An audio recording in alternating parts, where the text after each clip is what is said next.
Olá, boa noite a todos. Boa noite, Ana Lúcia, Manuel, todo mundo que está aqui. Hoje a gente vai fazer aí o estudo do tema 3, do programa 2, da mediunidade, do estudo da mediunidade. E vamos estudar sobre os participantes desencarnados numa reunião mediúnica.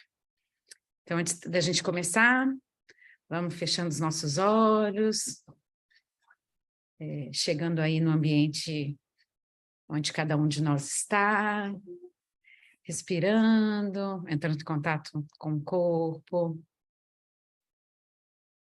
e agradecendo por estar aqui, por mais essa oportunidade de aprendermos juntos sobre a vida nesses dois mundos, né? No mundo espiritual e no mundo material.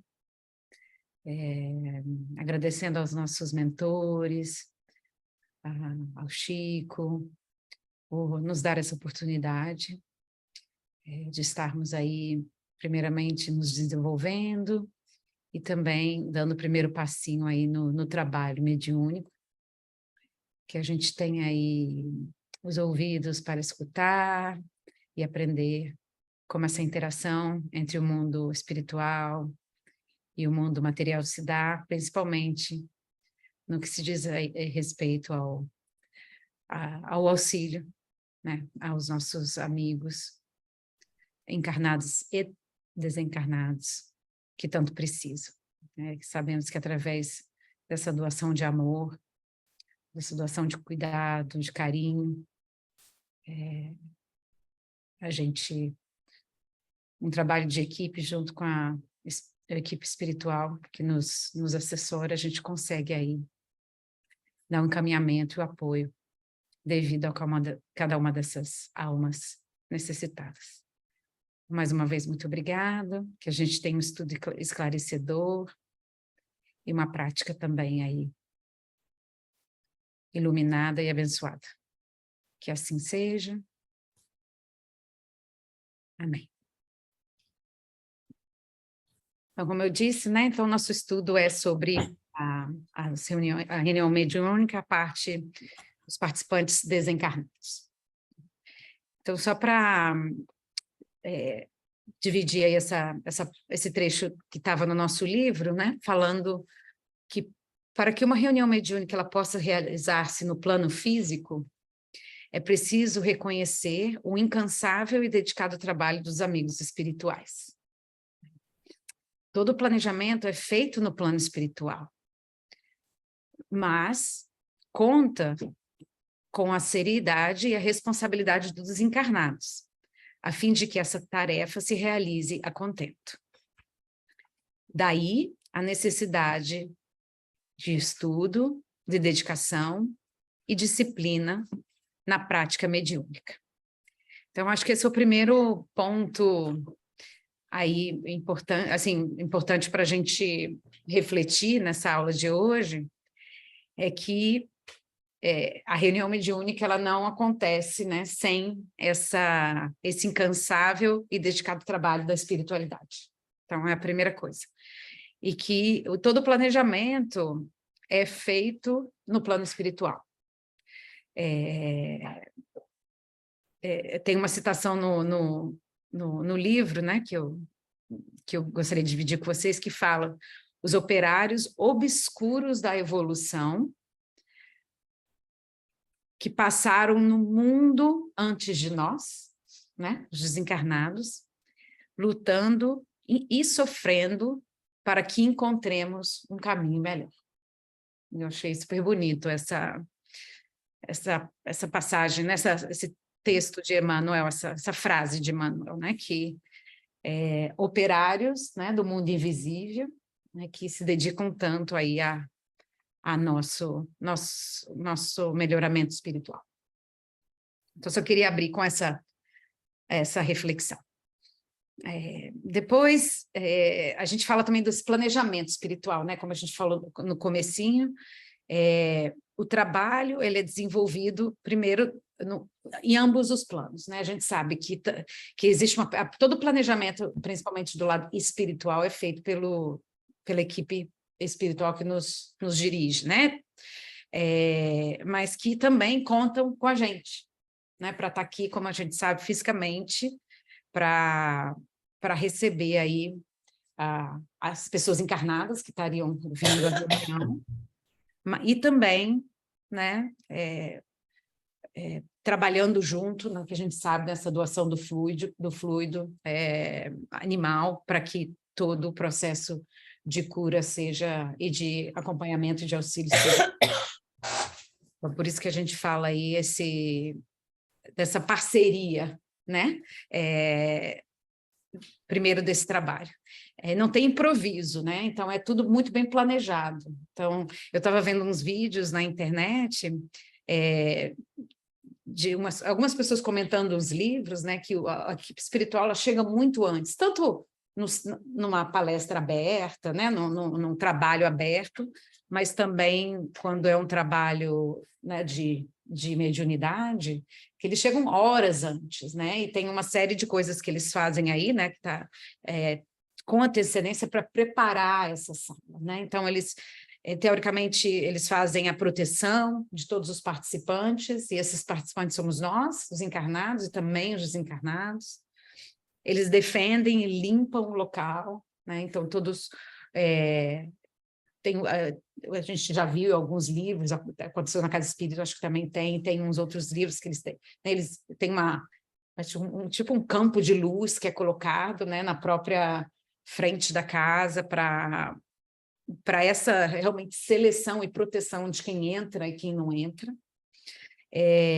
A limpeza física do local, né? Existe uma imantação, digamos, preparação das paredes, realmente do ar do local, e essa seleção dos espíritos que vão estar presentes e também dos espíritos que vão ser cuidados naquele dia. Eu vi também que há inúmeros, assim, há muito mais espíritos a serem cuidados do que os que realmente são auxiliados ali. Então, existe essa seleção que é feita durante esse planejamento espiritual. E, como eu disse, essa parceria entre os dois mundos, né? O mundo espiritual, que digamos assim, 90% a gente sabe que o trabalho é deles, e 10% é nosso. E os dois lados também são beneficiados. A gente, como encarnado, né? Através da doação, a gente ajuda o mundo espiritual, mas o mundo espiritual também nos beneficia. Tanto por nos permitir fazer esse trabalho, primeiro, né? Por servir, e segundo, porque a gente também recebe esses fluidos, né? De cura, né? O passe fluídico e os remedinhos aí que cada um de nós que estamos trabalhando nessa reunião vai estar precisando naquele dia. Então, esse é o primeiro ponto, né? Como é planejado todo esse trabalho. Não é por acaso, a própria Ana, a Dona Lúcia e o Manuel nos falaram que nas classes anteriores, que já a gente que vem, né, e principalmente os frequentadores periódicos, no domingo, né, os espíritos já vão se acercando da gente, já vão sendo aí colocados perto da gente para realmente a gente poder trazê-los, né, para cá e fazer esse trabalho, e começar o processo. Então, não é nem algumas horas antes, né? A gente está aprendendo que são muitas horas antes. Só perguntar um pouquinho, aproveitar só para não esquecer depois, para a gente prestar atenção na alteração de humor ou de bem-estar que muitas vezes a gente vai sentir no domingo, porque isso já está acontecendo comigo. Eu estava péssima. Então, eu quero que cada um de vocês tenha essa consciência de que isso vai acontecer. Então, e prestar atenção. Sou eu, não sou eu. Às vezes você acordou bem de repente, gente, por que eu estou tão arisca, tão azeda, tão esquisita? Lembrando que essa aproximação de quem vai ser ajudado aqui, muitas vezes acontece 24 horas antes, tá?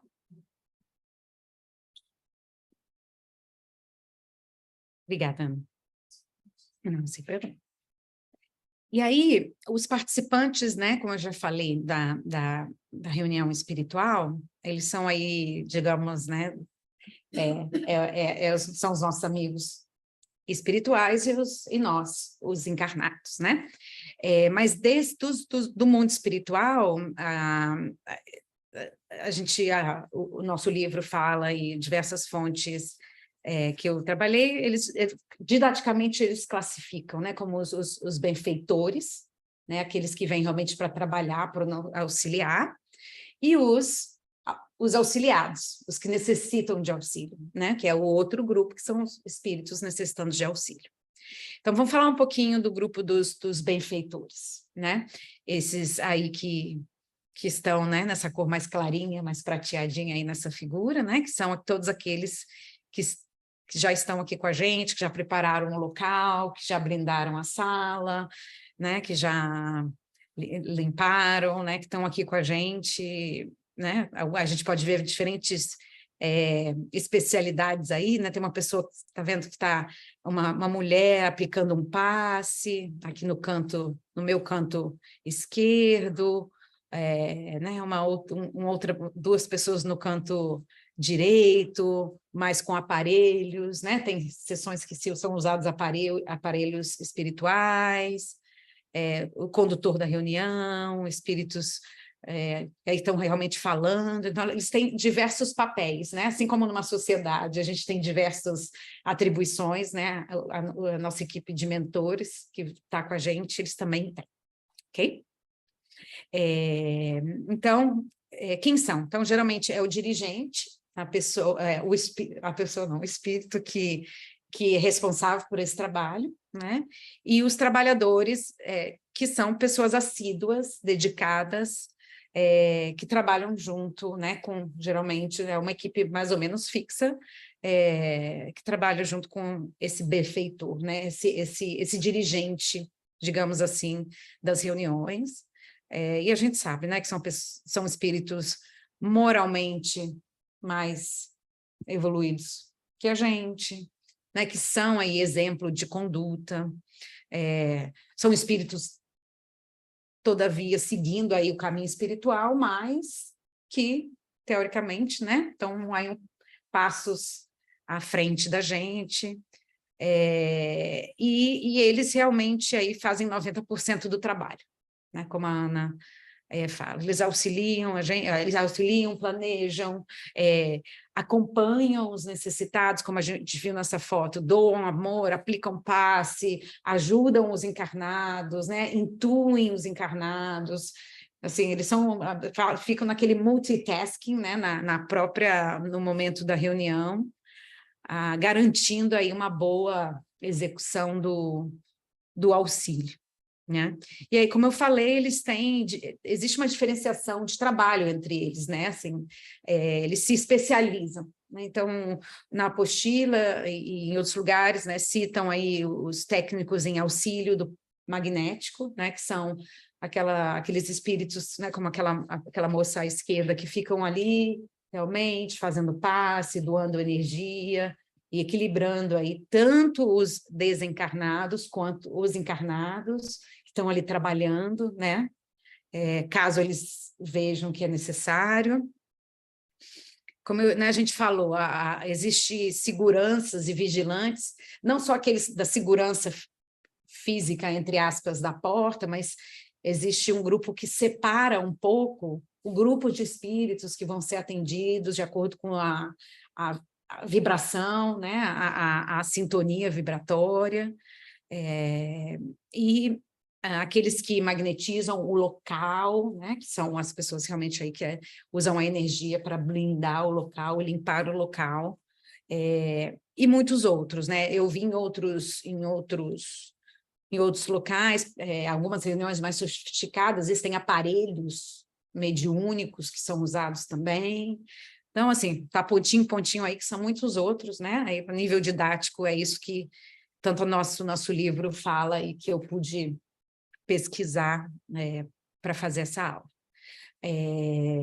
Mas, assim, né, eu acho que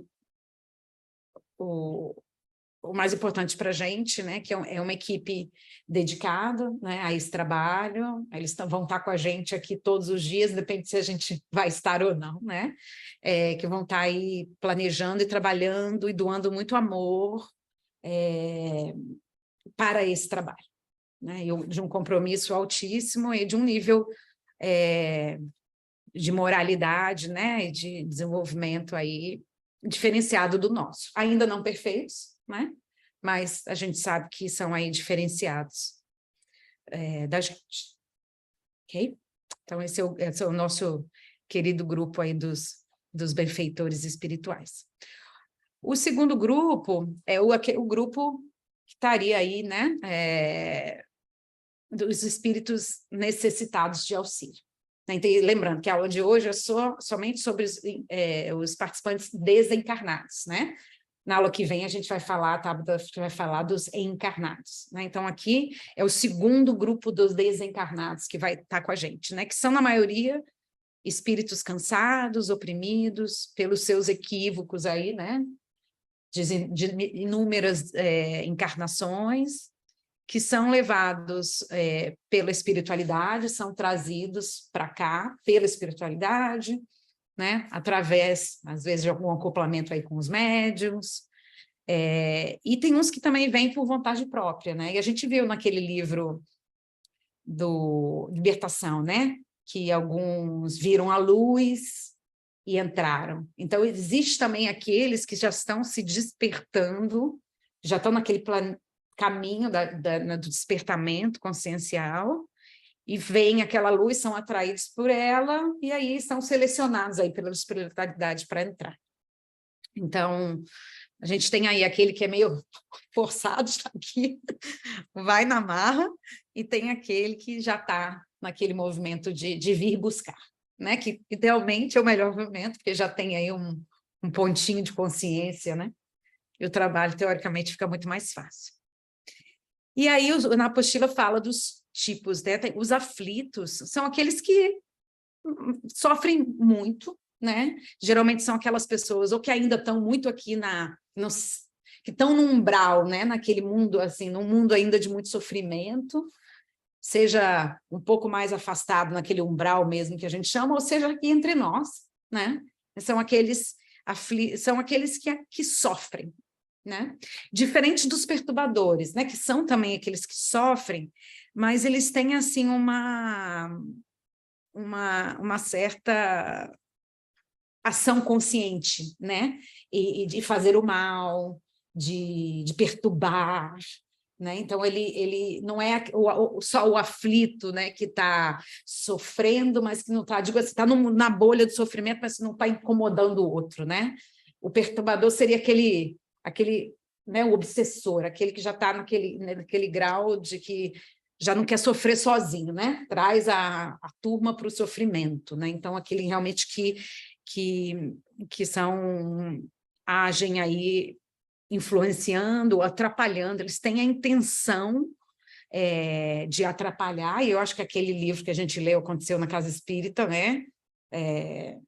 Fala muito, a equipe do Gregório, né? Que a gente estudou muito em várias leituras, né? Que realmente aí são espíritos com a intenção de atrapalhar. Diferente dos aflitos, que são aqueles mais perdidos e sofrendo ali naquele mundo mais, né, perdidos, de não saber encontrar o caminho. E ele fala também de acompanhantes, aí são pessoas que acompanham, que sintonizam a gente, aos encarnados, que geralmente pode ser um familiar ou um amigo, que está meio... uma pessoa até falou assim, um encosto, na linguagem popular, assim, aquela pessoa que está ali, encostada, está vibrando na mesma energia que a gente, e aí vem. Não necessariamente é uma pessoa totalmente aflita, mas que está numa energia e por a gente estar vindo, ele acaba que vem e nos acompanha, digamos assim. Ele não estaria em nenhum desses estágios, né, de sofrimento, mas eu acho que se está hanging around, também não está tão desenvolvido assim, né, que não tá fazendo bem em outro lugar. Então, estão por aqui com a gente. E eu acho que, né, e tem muito E, Ana, quando você falou para na aula passada a gente ler aquelas escolas dos Vingadores, né, no Ação-Reação, acho que há uns dias atrás, e fala muito disso, né? A escola dos Vingadores são aqueles espíritos, né, Questão de treinamento, né? da equipe lá do Gregório mesmo, né, que está para infernizar. Então, e a gente pode ver aí, né, nessa figura, né? Então a gente vê quem aí parece um espírito bem sofredor aí, sentado, de jaqueta marrom, um outro lá na frente, aparentemente aí chegando, né, numa tela mental. Então, são essas aí as nossas companhias espirituais, né? Então, por um lado, aí os benfeitores, que a gente pode ver aqui, provavelmente, né, essa pessoa mais de luz aqui, um benfeitor, guiando e acompanhando, a equipe, aqui um outro benfeitor, né? E a equipe encarnada, né? E aí a reunião se desenrolando, né? A dinâmica da reunião se desenrolando, como eu disse nos primeiros slides, com essa integração, com essa ajuda mútua aí entre encarnados e desencarnados para esse trabalho, né? Então, achei bonito, eu peguei esse esqueminha aqui, né? Só para a gente visualmente lembrar, o papel dos benfeitores realmente auxiliar, né? E dos espíritos necessitados serem auxiliados, e aí vem aí de vez em quando com a gente aí alguém que está encostadinho aí na gente. De repente precisa de uma luz, mas não necessariamente está sofrendo tanto. E aí o livro termina com essa frase que eu achei muito bonita, assim, os espíritos sofredores, genericamente assim dominados, revelam-se cansados e oprimidos pelo peso dos equívocos cometidos. Isso a gente já tinha falado lá na frente. Perante o seu sofrimento, o grupo deve demonstrar compaixão, jamais lhe negando amparo e proteção, sabendo encaminhá-los à bondade e à misericórdia divina, a fim de encontrarem alívio e descanso no amor do Mestre inesquecível, né?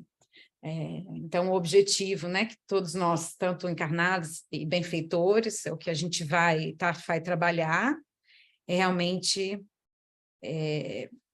acolher, né, com compaixão, amparar a todos, né, não negar o serviço, mesmo que seja um caso difícil, né? Encaminhando com bondade, né? Ensinando aí, conduzindo-os aí o caminho do amor e da luz do nosso mestre. E essa frase, né, muito bonita também do Seara dos Médios, né? Os companheiros infelizes, além de serem irmãos problemas, são também nossos observadores de cada dia. Então, mais uma vez, trazendo aquilo que a Ana e a Dona Lúcia também sempre falam. Então, a gente, como trabalhador espírita, né? Então, a gente aí, além de apoiá-los, a gente vai apoiá-los, mas eles também nos observam. Embora com sacrifício, atende a tua parte de esforço na plantação da bondade e no suor do aperfeiçoamento. Saibamos sofrer e lutar pela vitória do bem, com devotamento e serenidade, ainda mesmo perante aqueles que nos perseguem e nos caluniam, recordando sempre que todo serviço nobre, os ausentes não têm razão. Né? Fala um pouco do nosso papel como a gente que está, né, nessa batalha, nessa labuta do caminho do bem, né, de como a gente pode... o nosso papel de ajudá-los e o nosso papel de estar sempre aí sintonizado, vigilante, na disciplina, na nossa dedicação e nossa caridade, né? Nessa parceria entre o mundo espiritual e o mundo material para que esse trabalho aconteça.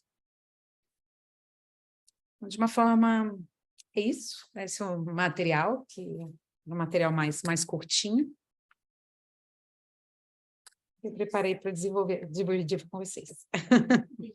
Obrigada. Foi ótimo, você abrangeu bastante coisa importante, né? Nós já, a gente já vem conversando há bastante tempo.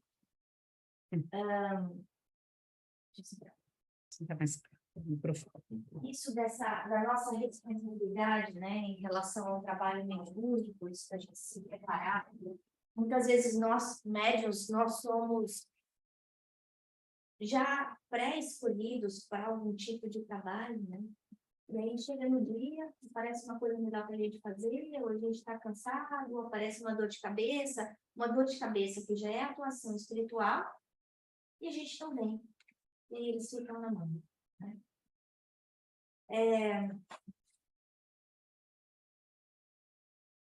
Eu acho que esse capítulo é um capítulo importante para a gente meditar em relação a essa atuação contínua deles, né? No antes, no durante e no depois.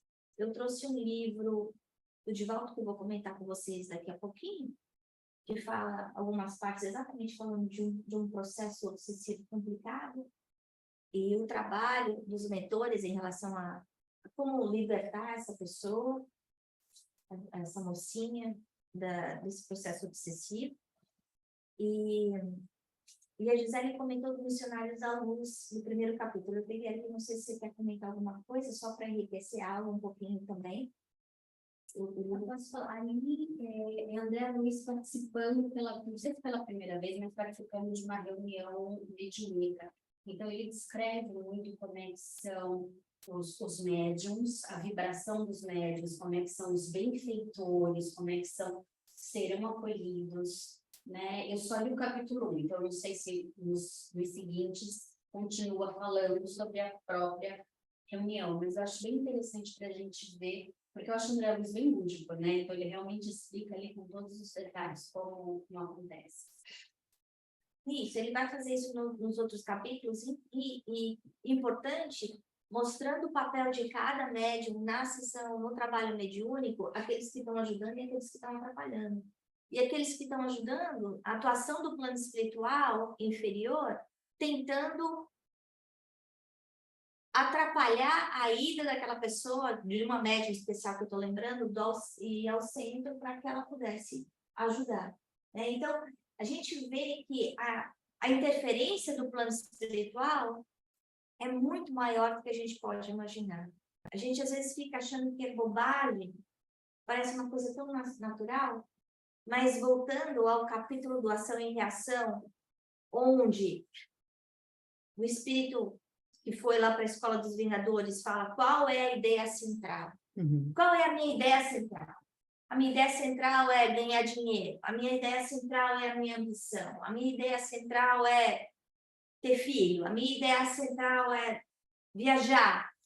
Ele conhece a minha ideia central. E ele vai explorar aquela ideia central para conseguir me desligar do trabalho espiritual. Por quê? Porque a hora que eu me desligo do trabalho espiritual, eu fico muito mais vulnerável, né? Então, a sutileza dos espíritos é muito boa, porque eles aprenderam a fazer isso, né? Bom, antes de eu ler e comentar um pouco o livro do Divaldo, Manuel e Lúcia, vocês querem comentar alguma coisa da aula da Letícia?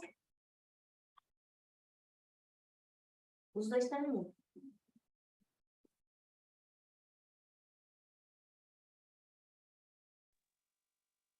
Mamãe? Manuel? Está tirando. Eu queria falar uma coisa que eu acho assim, muito interessante, né, esse estudo, esse tema aí, trabalho, né, da equipe espiritual, tudo que eles fazem, porque, em primeiro lugar, né, não existe a mediunidade sem os espíritos, né? Os espíritos são fundamentais. Então, em todo o trabalho mediúnico, eles estão presentes. E eles é que fazem o trabalho mais, digamos, parte técnica, vamos dizer assim, né? Nós auxiliamos de alguma forma, né? Então, realmente, eles vêm muito antes, o André Luiz mesmo relata isso, né? Vem muito antes, olham tudo, examinam tudo que precisa ser higienizado, preparando o ambiente para, inclusive, para nos acolher, para que nós tenhamos condições ideais de trabalho, né? Não é só o trabalho deles. E aí nos recebem, na chegada, muitas vezes nos dão um passe, quando eles percebem que a gente está precisando também, né, de um passe de equilíbrio, de limpeza, principalmente. E é interessante notar que esses espíritos que são trazidos, né, tem dois caminhos aí. Tem os que estão no mundo espiritual, precisam ser trazidos, porque, em primeiro lugar, os problemas que eles, digamos, criaram para si mesmos, né? Eles criaram na Terra, como encarnados, e aqui precisa ser tratados. Esses problemas são tratados no próprio... Por isso que a gente tem um ditado que diz aqui se faz, aqui se paga, né? Quer dizer, aqui é aqui que o tratamento é feito, porque eles contraíram o problema no mundo material, né? Então, são trazidos. Mas, também, no trabalho que eu participei lá em Londres, como assim, mero auxiliar, porque eu não tenho mediunidade nenhuma, nada, de nenhum tipo, e então eu estava ali mais para colaborar com a equipe, às vezes para, de alguma forma, né, digamos, dar suporte, dar confiança ao médium. Tem médiums, às vezes, que não têm muita confiança. A gente teve caso de médiums que se afastaram do trabalho depois que espíritos que foram trazidos ali fizeram ameaça ao médico, ameaça à família. O médium, jovens, né? Não tinha ainda esse conhecimento da doutrina, não estavam bem fortalecidos, pediram afastamento. Eles ficaram com muito medo mesmo dos espíritos realizarem as ameaças, né? Inclusive médium que tem filho pequeno, criança e tal. Então, eles preferiram se afastar. Depois de um tempo, voltaram, porque aí sentiram a necessidade, sentiram que não tinham feito a escolha correta, né? Eles tinham que ter permanecido ali. Mas, tudo bem, o dirigente respeita e deixa. Então, uma parte dos espíritos são trazidos pela espiritualidade, mas nos trabalhos lá que eu participava, a maior parte desses espíritos eram trazidos pelos próprios frequentadores da casa. Eram os espíritos perturbadores, né, da vida dos assistidos, aquelas pessoas que iam buscar o auxílio espiritual, e os espíritos iam junto, a espiritualidade dava um jeito, né, de uma certa forma, envolvê-los para que eles fossem juntos. O assistido recebia o tratamento devido, ia embora para casa, mas o espírito ficava retido lá.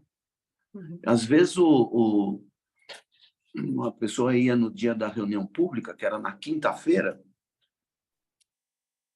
e o obsessor ia junto, o desencarnado ia junto. Ou a pessoa tomava o passe, né, que ela confiava muito no passe e tal, mas ela, no final da reunião, ia embora para casa, mas o espírito era retido porque a reunião de desobsessão era na segunda-feira. Então, eles seguram no próprio ambiente da casa. Até havia umas descrições, né, de lugares, assim, até no subsolo da casa, que fisicamente não existia, mas espiritualmente, às vezes era tipo sei lá, como se fosse uma prisão. Outras vezes é como se fosse realmente um hospital. O espírito ficava ali retido e depois, no dia da reunião, ele era trazido, né, e atendido. Havia na desobsessão tem o caso do dialogador, né? Aquele médium que ia conversar com o espírito. Tinha vários deles no grupo, assim, 2, 3, 4, dependendo do dia, né? E portanto, é um trabalho extraordinário que a gente, se não tem esse conhecimento doutrinário e o estudo, principalmente das obras do André Luiz, a gente não faz ideia do que é e o que eles fazem, o trabalho que eles fazem, que ajuda os espíritos, os desencarnados, os encarnados e os trabalhadores, porque nós também somos ajudados, recebemos um tratamento para poder participar da reunião, né? Então, é muito interessante isso mesmo, os vários ângulos que você pode ver esse tipo, né, de assistência, como foi. Interessante, Bem, Manuel. sim. Esse seu comentário veio de encontro ao trecho da aula que eu achei mais importante. Aliás, falando da aula, Letícia, você foi muito feliz no seu trabalho, muito objetiva, soube valorizar direitinho o importante. Mas, pelo que o Manuel comentou aí, e pelo que eu senti, sem dúvida nenhuma, esse trecho aqui, está na página 41. Na execução da tarefa que ele está subordinada. Então, toda essa preparação que você descreveu muito bem, que o Manuel reforçou agora, é importante, mas mais importante do que todos os demais detalhes, nós aprendemos hoje, não basta a boa vontade. Não é só eu vou falar, como é bom ir lá no centro, como é bom, como a gente se sente bem, tomar passe, ouve um capítulo bonito de Emmanuel e vem feliz. Mas não basta isso, olha aqui. O médium, o colaborador da casa espírita, precisa ter domínio de si mesmo. Olha o tamanho do compromisso. Então, se eu não me vigiar durante a semana toda, se eu não colocar em pauta a minha reforma íntima, eu vou chegar lá e meu trabalho não vai ter estrutura, não vai ter conteúdo. Domínio sobre si mesmo. Outro item que a gente tem que registrar na mente e no coração: equilíbrio de sentimentos. Isso nós já temos falado muitas vezes nas aulas anteriores. Outra vez a reforma íntima em pauta. É não ter melindre, é não ter mágoa, é não ter raiva de qualquer pessoa em qualquer lugar. Não pensem que é só dentro do centro espírita, nós entre nós mesmos. Não, é na família, no ambiente de trabalho, é eu não me envenenar nesse nível de sentimento para não chegar poluído, não chegar doente no centro espírita. Outro item que merece destaque especial aqui, amor ao semelhante. Então, eu me encanto com a doutrina, como é bonita, que conteúdo filosófico maravilhoso, muda o nosso olhar em relação à vida. Isso tudo é bonito, mas o foco maior do nosso trabalho tem que ser amor ao semelhante. E numa desobsessão, o que é o que vai ser, o que será esse amor ao semelhante? É envolver com carinho, envolver com energia positiva, aqueles espíritos carentes, necessitados, que estão ali para ser atendidos. Se eu não tiver esse medicamento da alma, meu trabalho também não vai ter conteúdo, né? Então, esses itens que muitas vezes a gente deixa passar despercebido, são os requisitos básicos para que o nosso trabalho tenha bons resultados, tenha valor efetivo.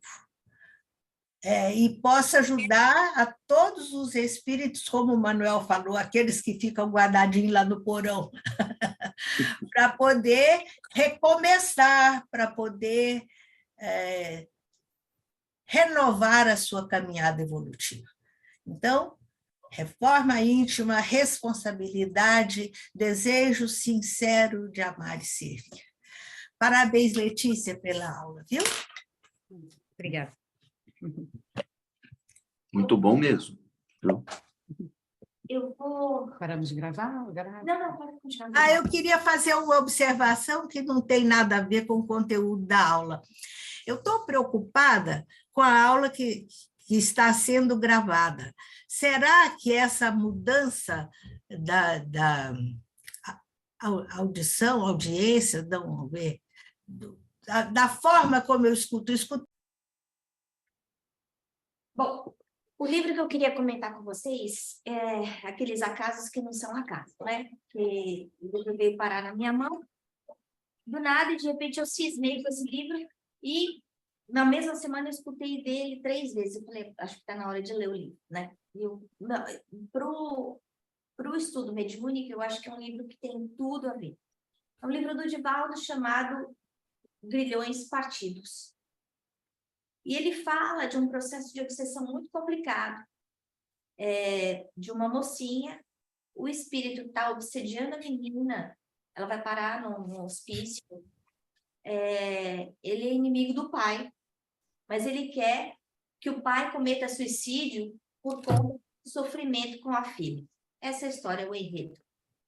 E aí eu vou ler um pedaço para vocês, que eu acho que combina bastante com o dinamismo aí dessa aula, né? Falando agora do espírito desencarnado, esse espírito perturbador, que é esse obsessor ferrenho dessa mocinha que está no hospício. O irmão em tratamento, está falando do espírito, do obsessor, representa o nosso passado, o que já fomos, e o porvir dos invigilantes que ainda hoje não despertaram para as responsabilidades que lhe dizem respeito. Então, isso para a gente refletir, quando a gente olhar para o obsessor, como aí a gente estava falando agora há pouco, com essa compaixão. Se esse obsessor, hoje, talvez a gente saiba um pouquinho mais do que ele, mas se a gente voltar aí 100 anos, 200 anos, Talvez até menos. talvez até menos, a gente esteja aí no mesmo ponto que ele. Atendido como irmão, que não seja apenas verbalmente, recebendo o afável tratamento que lhe devemos dispensar. Então, não é só para falar com a boca, é para falar com o coração, né? Quando a gente estiver no papel do dialogador, ou na experiência que a gente teve há 2 semanas atrás, todo mundo que está na rodinha, envolvendo aquele espírito e muito amor. O milagre da palavra oportuna concitava-nos a refletir no conteúdo do verbete irmão, fácil de enunciar, difícil de ir aplicando ao próximo, tê-lo em condição de tal. Eu vou pular alguns pedaços, tá? O médium Joel, então Joel era o médium que ia incorporar esse espírito. Profundamente concentrado, afastou-se do corpo somático. Todo ele estava transformado numa usina de forças magnéticas de variado teor. E eu resolvi contar esse pedaço porque é lindo a descrição que faz no momento do envolvimento, o trabalho do médium, como ele vira uma usina de luz. Da região onde se situava a pineal ou epífise, na sua forma física, a epífise está no capítulo 2 do livro Missionários da Luz. Isso. Vibrava um poderoso dínamo luminoso que irrigava todas as glândulas do sistema endócrino, ativando as suprarrenais com energia fosforescente, que assumia fulgurações inimaginadas. Numa outra parte do livro, esse eu já estou mais da metade para o final, fala, inclusive, dessa luz passando por toda a corrente sanguínea. Olha que coisa linda. Por quê? Porque é a ligação com o bem, né? Um bem maior. O cérebro transformara-se num fulcro iridescente de fortes tonalidades, enquanto o coração estimulado vitalizava todo o sistema circulatório, invadido por fluidos luminosos que eram ativados pelo centro cardíaco em formosa coloração ouro-alaranjada. O caleidoscópio singular oferecia insuspeitada beleza aos nossos olhos fascinados. Quem não tem vidência, como eu, não consegue enxergar essas coisas. A importância, a modificação que acontece no corpo perispiritual no momento desse, né? A seriedade que está sendo levada. A mediunidade com Jesus, o que é mediunidade com Jesus? A gente já viu. Com compaixão. Uma mediunidade com amor, com compaixão, com desapego, né? Sem desinteresse. É ponte sublime por onde transitam as mais elevadas expressões do pensamento divino entre os homens. Fonte inexaurível de recursos transcendentes, flui e reflui exuberante, descedentando, banhando de forças de paz.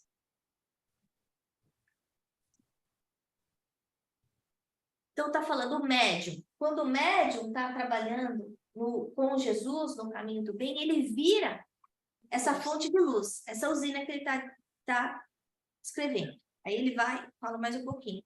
E fala. Esse estado, viu, Ana? Esse estado é típico do médium evangelizado, a que se refere o Emmanuel no livro Consolador, sabe? O médium evangelizado, esse é o médium com Jesus, né?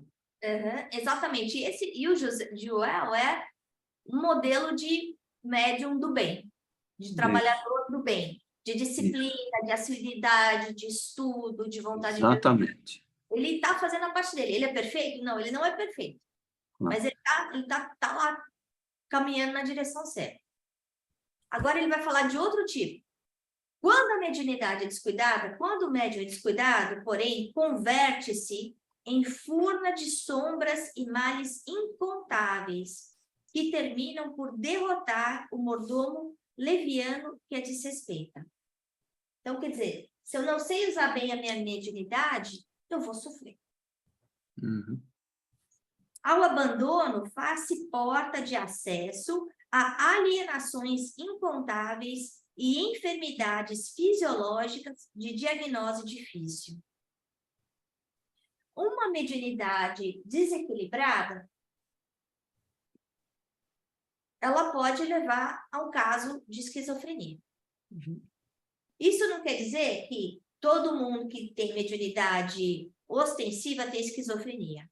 Mas significa que todo mundo que tem esquizofrenia tem uma mediunidade forte, que está desequilibrada. Tem um caso de obsessão. A mediunidade, ela não só não gera esses problemas, né? Essa doença mental, como não gera loucura também, né?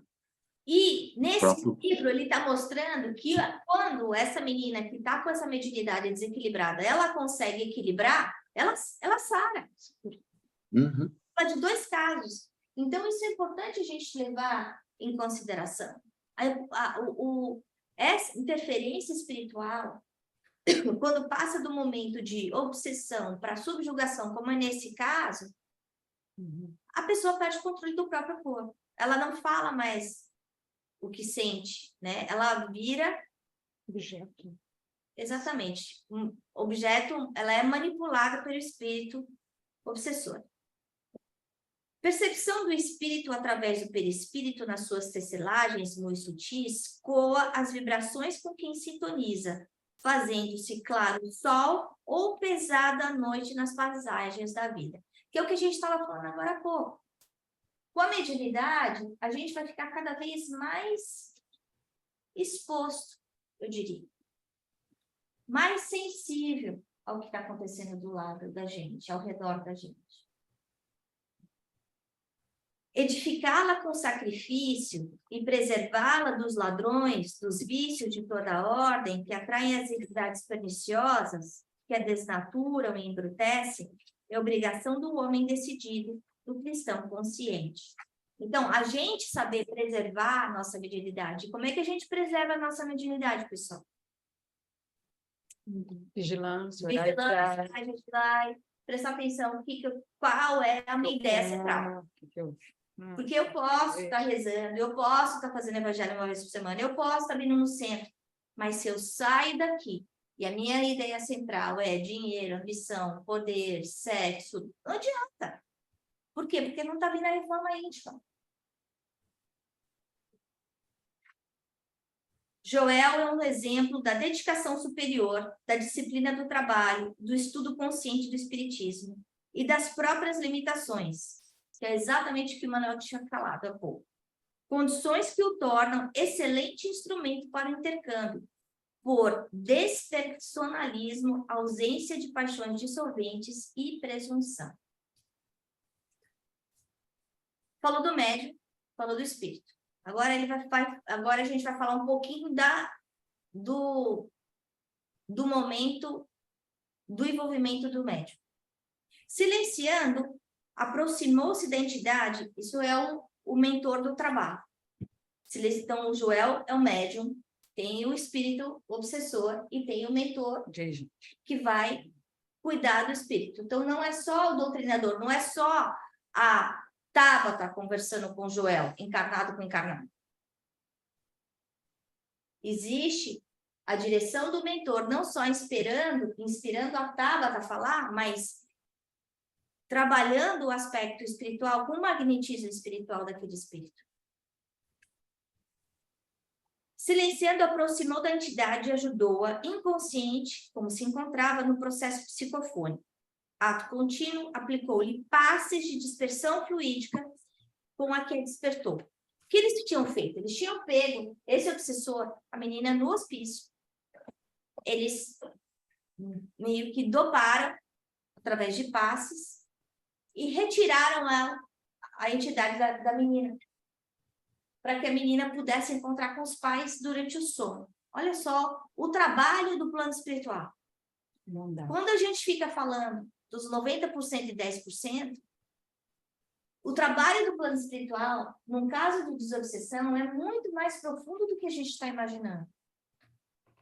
Eles levam a criança em um espírito que não tinha condição antes, porque o obsessor estava enclausurando ela. Precisava tirar o obsessor. Precisava levar a menina de conta aos pais que não acreditavam em nada, para que eles tivessem vontade de fazer alguma coisa, ou despertasse aquela esperança de que tinha alguma coisa a ser feita. Então, logo que o obsessor se fez lúcido, pergunta: o que fez comigo? Não sou de dormir, pois o tempo é muito precioso. Atendido pelo benfeitor, que prosseguia, aplicando-lhe recursos próprios para despertar-lhe as lembranças, aguçando a percepção. Por que ele está fazendo isso? Porque o obsessor só está pensando: eu odeio a Tabata, eu odeio a Tabata, eu odeio a Tabata. E o mentor está querendo que ele enxergue outras coisas, que ele volte no passado e fale assim: sim, a Tabata matou sua família inteira, mas o que você fez antes? Porque ele está viciado naquele momento só. Ele só enxerga aquilo. Isso a gente vai ver muito no livro Missionários da Luz, do André Luiz. Todas as ferramentas que eles usam, como telas mentais, passes, como se estivesse tirando essa amnésia temporária, para que o espírito enxergue o que foi e o que fez. Para que caia a ficha de que os dois erram. Né? Onde estou? Volto a perguntar. Quem são os senhores e os que querem de mim? São mortos ou vivos? Essa pergunta é importante. Por quê? Porque vai ter muito espírito que vai vir conversar com a gente que não vai saber que está morto. Morto da carne. Esse daí sabia. Mas então uma coisa que a gente não pode fazer é chegar e falar assim, meu filho, você morreu. Por quê? Porque aí o espírito pode se desesperar.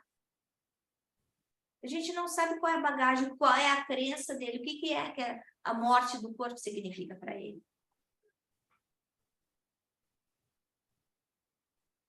Deixa eu ver se tem mais alguma coisa que eu queria falar aqui.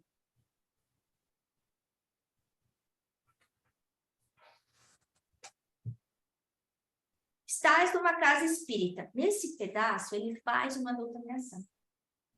Como já te expliquei, ninguém morre. Estás sem corpo, nós com ele. Como te aprover, porém, fazemos parte dos vivos da terra, e tu, dos chamados mortos, que prosseguem vivendo, e queremos ajudar-te. A mim? Porque alguém queria ajudar-me? Não tenho amigos, não creio na bondade. É o que estamos fazendo. Estás doente, e desejamos auxiliar-te, e a curar-se. E é interessante, porque eles trazem esse obsessor num trabalho de desobsessão da filha que está no hospital, mas os pais da criança que está no hospital estão na mesma sala. E aí o que acontece? O pai, o obsessor começa a falar, eu odeio, eu quero fazer com que ela fique cada vez mais maluca, porque eu quero que o pai se mate. E o pai está escutando aquilo e entra em sintonia com o obsessor. Ele que não tinha enxergado o pai. O inimigo dele. E aí ele começa a ofender. Eu achei interessante isso nesse livro, porque normalmente num processo de desobsessão, num trabalho de desobsessão, a pessoa que está sendo atendida, ou pessoas que estão diretamente ligadas, elas não ficam. Né? Justamente para não acontecer o que acontece. Nesse caso, talvez fosse pelo despertamento consciencial dos pais, porque eles até então não estavam acreditando no que estava acontecendo. Né? E ele fala, verás, infeliz, como é bom suicidar, e se ficar, dará no mesmo. Pensavas que eu morri? Também não, eu não sabia o que aconteceu. Como demorou até que eu tomasse conhecimento do ocorrido. Agora mudamos de posição. Eu sou a segurança, ele a incerteza. Eu o trunfo, ele nada. É importante a gente lembrar, quando a gente estiver escutando um espírito esbravejando, odiando, esse espírito está sofrendo. É um espírito sofredor. E é difícil a gente pensar nisso na hora. Saber amar. Mas saber que quanto mais esse espírito está machucado, mais amor ele vai precisar, né? Bom, aí continua a conversa, isso tudo acontece ele basicamente ele descreve o diálogo da desobsessão. Esse livro foi ditado pelo Manuel Filomeno de Miranda. O benfeitor que o despertava para as lembranças felizes recorreu de novo a passos magnéticos, a fim de tranquilizá-lo na desdita que se desconcertava cada vez mais. Adormecendo, recebeu o procedimento anterior, sendo retirado cuidadosamente. Eu não vou ler mais. Mas eu queria que vocês entendessem que muitas vezes a gente vai estar aqui e aí o espírito vai falar, estou ficando com sono, eu acho que eu vou dormir. Por quê? Porque já deu, não adianta mais falar nada. Então, ele está recebendo esse passe magnético dado pelos espíritos, pelos mentores amigos, para ser retirado, para que ele possa ser levado para um outro lugar, para que ele possa ser ajudado. E, principalmente, a pessoa encarnada que está ligada a esse espírito possa ser cuidada separadamente, desligada do feixe, temporariamente, né? Algum comentário?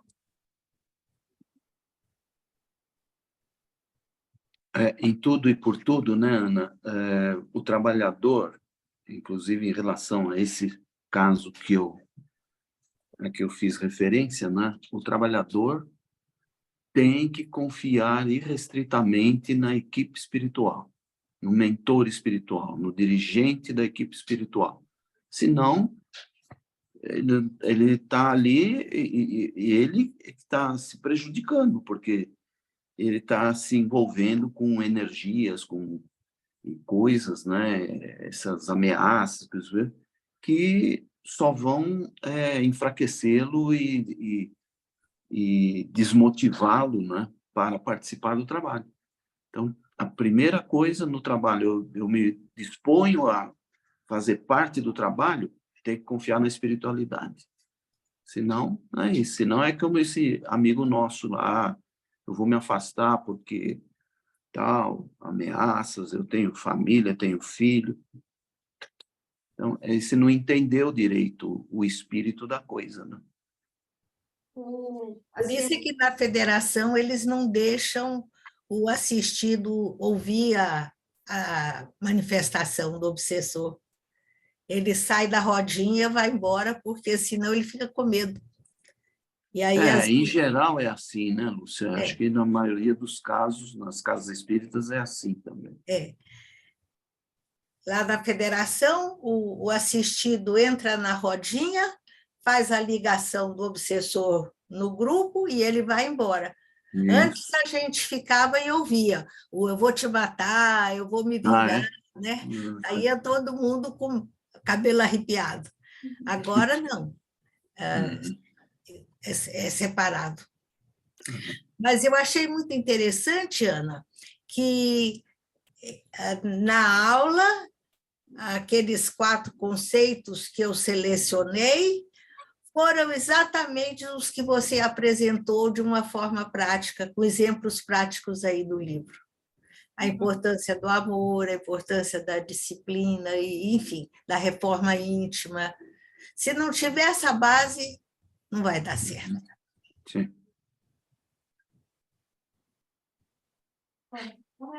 Se alguém mais tem algum comentário, eu vou fazer uma parte prática com as meninas aqui. Eu vou parar a gravação.